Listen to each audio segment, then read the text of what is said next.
ఇక హుజూరాబాద్ డిపో వద్ద ఆర్టీసీ కార్మికులు సమ్మె కొనసాగిస్తున్నారు. తెలంగాణ వద్దు, ఉమ్మడి రాష్ట్రం ముద్దు అంటున్న కార్మికులు ఈ విధంగా నినాదాలు చేశారు.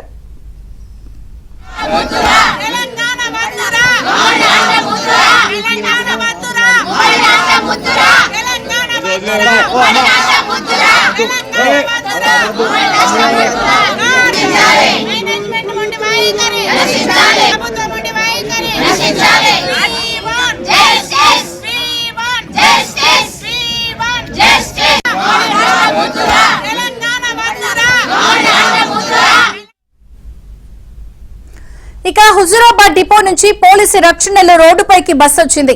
అయితే ఆర్టీసీ కార్మికులు అడ్డుకోవడానికి యత్నించారు. డ్రైవర్ కు చెప్పులు చూపిస్తూ నిరసన తెలిపారు.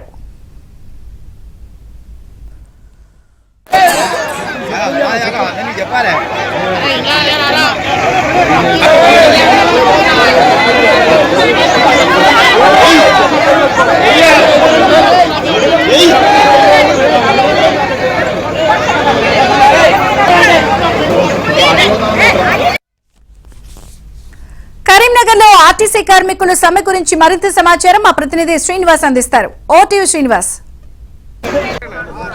ఆర్టీసీలో సమ్మె సైరన్ మోగింది. బస్సులన్నీ డిపోకే పరిమితమయ్యాయి. కరీంనగర్ లోని T2 డిపో ఎదుట 1 డిపో ఎదుట ఆర్టీసీ కార్మికులు సమ్మెకు దిగారు. ప్రభుత్వంతో చర్చలు విఫలమైన తర్వాత అర్ధరాత్రి నుంచే సమ్మెలోకి వెళ్లారు. మనతో ఆర్టీసీ కార్మికులు, జేఏసీ నాయకులు ఉన్నారు. వారితో మాట్లాడే ప్రయత్నం చేద్దాం. సార్, మీ డిమాండ్స్ పరిష్కారం అంటే ప్రభుత్వం ఏర్పడి 2.5 ఏళ్ళు అయింది. ఎన్నికల్లో ఇచ్చిన హామీలు నెరవేర్చలేదని అంటున్నారు. ప్రభుత్వంతో చర్చలు ఎందుకు విఫలమయ్యాయి? ప్రభుత్వంతో చర్చలు అనేటివి చేయడానికి సుముఖంగా లేదు. ఫస్ట్ ఆఫ్ ఆల్ గత 3-4 నెలల కిందనే మేము సమ్మె నోటీస్ ఇచ్చి సమ్మెకి వెళ్ళిపోతామని చెప్పడం జరిగింది. మరి నిన్న సాయంత్రం చర్చలకు పిలిచి మేము కమిటీ వేస్తామంటారు. కమిటీ అంటే ఇంతకుముందే కమిటీ వేసిండు, కాలయాపన వేసిండు, అది మరుగునబడ్డది. ఇప్పుడు కమిటీ వేయడం అంటే మేము ఆ రోజు పెట్టిన నోటీసు ఇచ్చిన సమ్మె బాపతియే.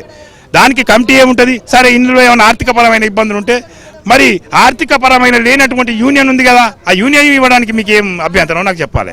ఎందుకంటే యూనియన్ ఇస్తే అడగటోళ్ళు ఉండొద్దు, లేదంటే ఇష్టారాజ్యంగా చేయొచ్చు, ఉన్న ఆస్తులను కానీ దేని కానీ ప్రైవేట్ పరం చేయొచ్చు అనే ఉద్దేశంతో ఇంటెన్షన్తో చేస్తారు.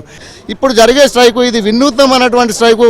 కార్మికులు ఎవ్వరం కూడా మేము యూనియన్ నాయకులకు కానీ ఎవ్వరు కానీ ప్రోత్బలం లేదు. ఎవరిని కూడా మేము మన స్ట్రెంగ్గా వారిని స్ట్రైక్లోకి దించలేదు. వారిగా వారి ఆకలి మంటతోటి స్వచ్ఛందంగా ఈసారి వినూత్న రీతి లోపల తెలంగాణ ఆర్టీసీ లోపల ఎన్నడూ లేని విధంగా కొత్త ఒరవడితోటి మరి ఈసారి అయితే మేము సమ్మెకు దిగినాం. ఇప్పటికైనా ప్రభుత్వం వెంటనే ఇది కార్మికుల ఘోషగా భావించండి, ఇది యూనియన్ల ఘోష లేదు, ఇందులోపల వారి ప్రోత్బలం లేదు, కార్మికుల ఘోషగా భావించి వెంటనే మా న్యాయమైనటువంటి సమస్యలు ఏవైతే ముఖ్యమైనటువంటి ఉన్నాయో వాటిని పరిష్కరించే దిశ లోపల వారు సామరస్య దూరంతో ఉంటే అటు ప్రయాణికులకు కానీ మాకు కానీ అందుబాటులో ఉండి మాకు అనుకూలంగా ఉండి సమస్యలు పరిష్కరించాలని కోరుతున్నాం. లేని ఏడల జేఏసీ రాష్ట్ర కమిటీ ఎటువంటి పిలిపించినప్పుడు కూడా మేము ముందుండి చేస్తామని చెప్తున్నాం.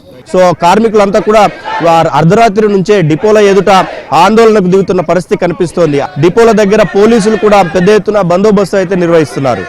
వీడియో జర్నలిస్ట్ సంపత్తో శ్రీనివాస్, ABN ఆంధ్రజ్యోతి, కరీంనగర్ నుంచి.